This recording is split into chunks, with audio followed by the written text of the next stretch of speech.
बिस्मिल्लाहिर्रहमानिर्रहीम। अस्सलाम वालेकुम स्टूडेंट, कैसे हैं आप सब? ठीक है, उम्मीद करता हूँ ठीक होंगे। तो फर्स्ट ईयर आज हमने अपना टॉपिक पढ़ना है नेक्स्ट, जिसका नाम है सेंट्रीपिटल फोर्स। तो बेटे ये एक इंपॉर्टेंट लॉन्ग क्वेश्चन है, ठीक है। चलें इसको स्टार्ट करते हैं। इससे पहले आपको बता दूं, अगर आपने कोई और टॉपिक समझना है तो कमेंट सेक्शन में बता सकते हैं।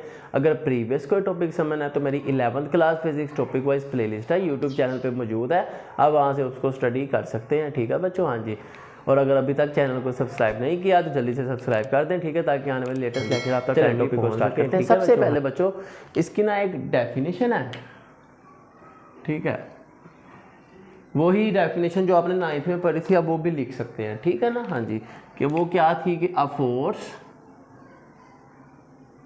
विच helps a body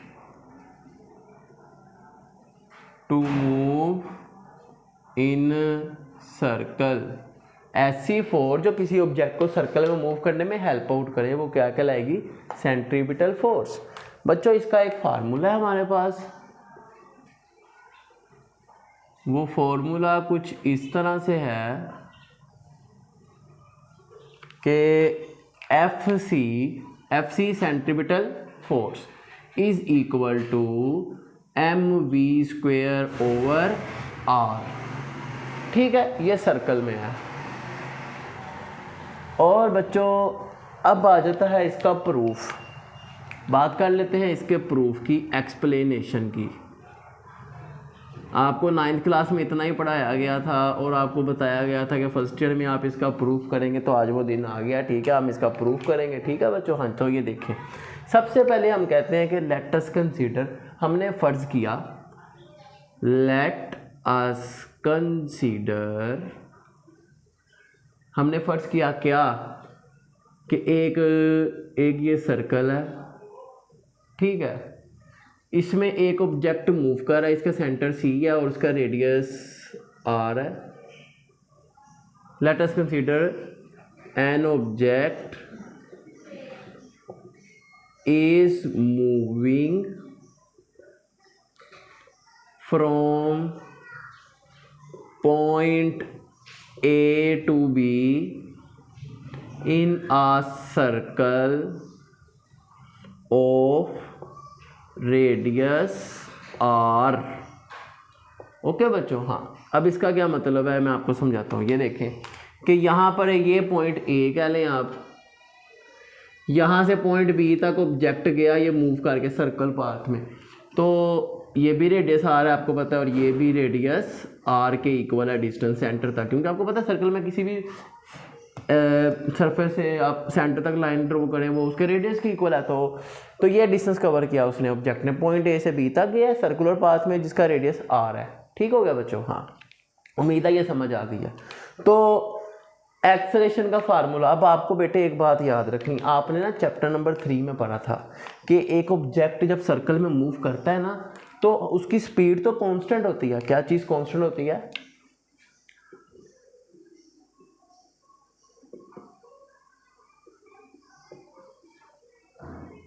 it moves with constant speed, ठीक हो गया। हाँ, याद रखिएगा, it moves with constant speed, speed उसकी कांस्टेंट है। देखिए जैसे हमारे पास ज़मीन है ना, सूरज के गिर्द घूम रही है, उसकी स्पीड एक ही है, 1 ईयर में एक चक्कर मुकम्मल हो रहा है, इस तरह। लेकिन जो वेलोसिटी है, बट वेलोसिटी इज चेंजिंग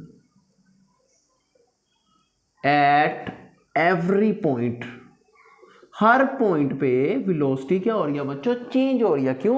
क्योंकि डायरेक्शन चेंज, यहाँ पे डायरेक्शन इस तरफ है लेकिन ऑब्जेक्ट ने टर्न इस तरफ होना है, इधर डायरेक्शन ये है, टर्न इस तरफ होना है, इधर डायरेक्शन ये है, टर्न इधर होना है। हर पॉइंट पे के डायरेक्शन क्या है? वेलोसिटी की चेंज।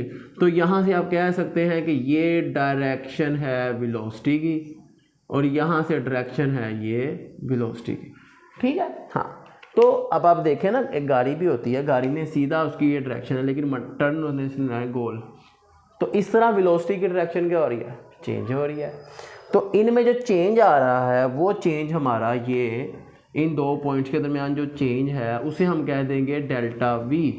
ओके बच्चों, हाँ, तो आपको एक्सेलरेशन का फार्मूला पता है, तो the formula of acceleration can be derive, we also no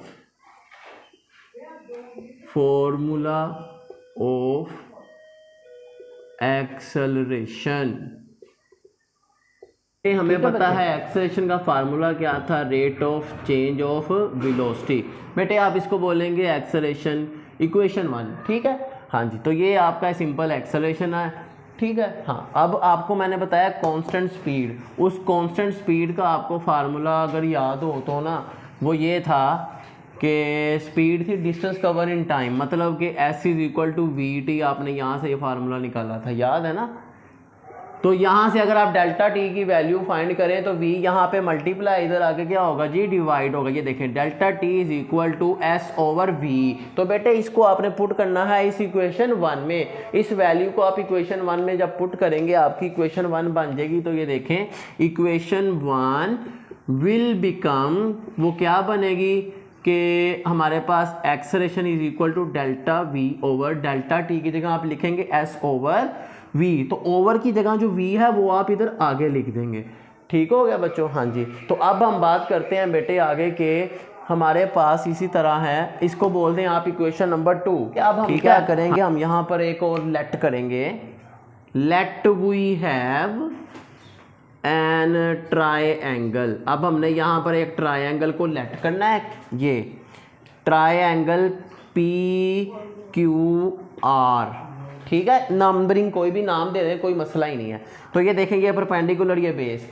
तो कहता है कि ये जो साइड है ये भी एक ट्राइंगल है, ये भी हमारी एक ट्राइंगल है। इसको सेंटर बोल दें ओ, ये ए और ये बी, और डिस्टेंस आपका आर रेडियस है, ठीक है बच्चों। हाँ, तो कहता है कि ये जो परपेंडिकुलर, इसका ये जो आर क्यू है वो इस ए बी के इक्वल है, कि इसका जो आर क्यू है वो किसके इक्वल है, ए बी के, ठीक है बच्चों। हाँ, और ये हमारी इस पॉइंट से वेलोसिटी v1 थी, ये वेलोसिटी v2 है, और ये हमारा डेल्टा v है, इनमें चेंज उसी तरह, ठीक है, जैसे वहाँ पे लिया आपने।